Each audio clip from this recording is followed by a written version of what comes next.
Never have a boss again. Never have to wake up to an alarm clock again. Never have to go into an office again. Never have to pretend to get along with people you don't like ever again. Work whenever, wherever you want. Time, location, freedom. Lifestyle design. Geo arbitrage. Leveraging the internet to work for yourself in this digital age sounds like a dream come true for many. And for many, it is. But what I found so far in my attempt to make it on my own is that it can be difficult in its own way. It's difficult to manage yourself.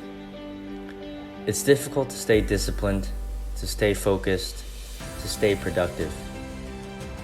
I found it's far too easy and tempting to want to lie down every 30 minutes when your bed is right next to your workspace.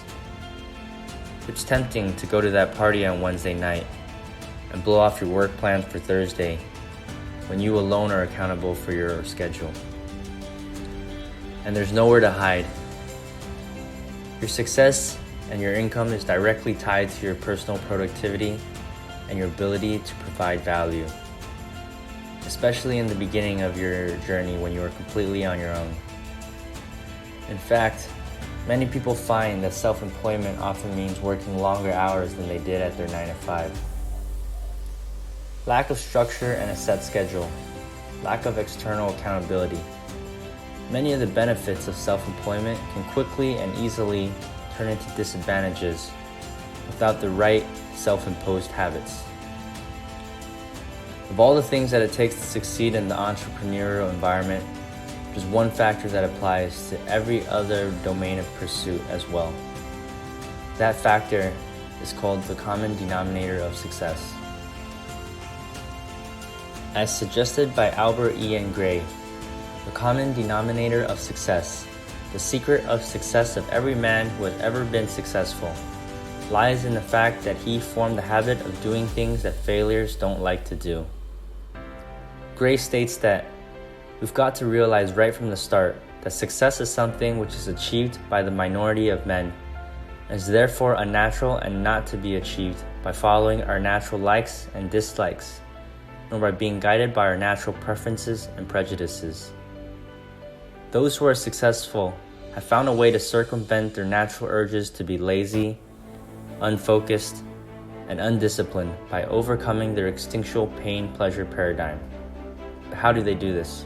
Gray talks about discovering a purpose powerful enough, such that attaining that purpose is significantly more pleasurable than the temporary pain of having to take the actions necessary to achieve that purpose. He asserts that successful people have a purpose strong enough to make them form the habit of doing things they don't like to do in order to accomplish the purpose they want to accomplish. By developing a sufficiently powerful purpose, the pleasure of fulfilling that purpose will trump the temporary pain of attaining it. Gray says that the things that failures don't like to do are the very things that you and I and other human beings, including successful men, naturally don't like to do. Mark Manson, an entrepreneur and blogger, echoes a similar sentiment in a post he titles, "The Most Important Question You Can Ask Yourself Today." He essentially states that the pleasures we all seek are more or less universal. According to him, everybody wants what feels good. Everybody wants to live a carefree, happy, and easy life, to fall in love and have amazing sex and relationships, to look perfect and make money and be popular and well respected and admired and a total baller to the point that people part like the Red Sea when you walk into the room.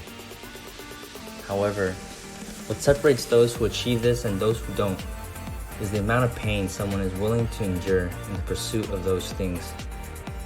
He argues that our lives are determined not by what we want, but by what pains we want to sustain to get what we want.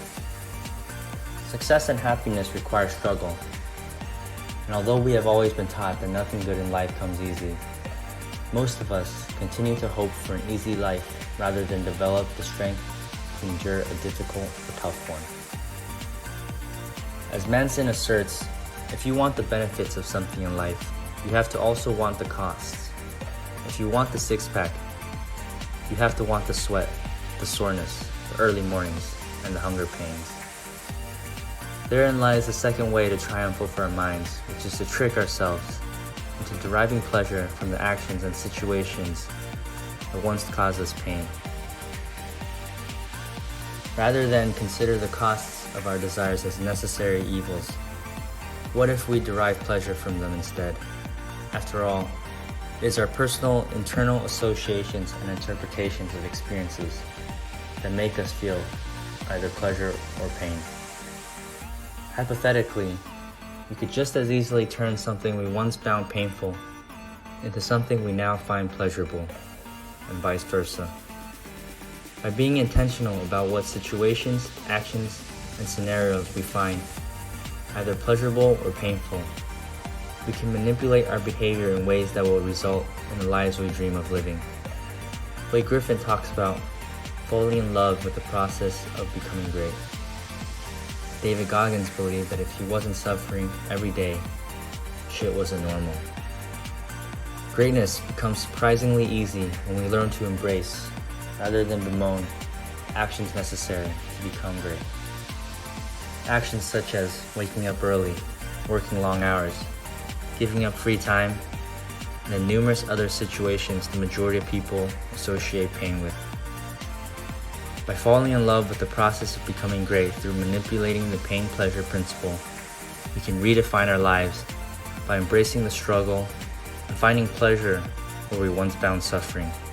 This, I believe, is the true key to success. So ask yourself, how can you make your brain enjoy focusing? How can you enjoy being productive? How can you enjoy working hard? How can you enjoy being disciplined? How can you associate pleasure with being uncomfortable, with suffering, with accountability? And conversely, how can you associate pain with procrastination, with laziness, with frittering away your days with bullshit? These are the million-dollar questions that can and will lead you to your dreams.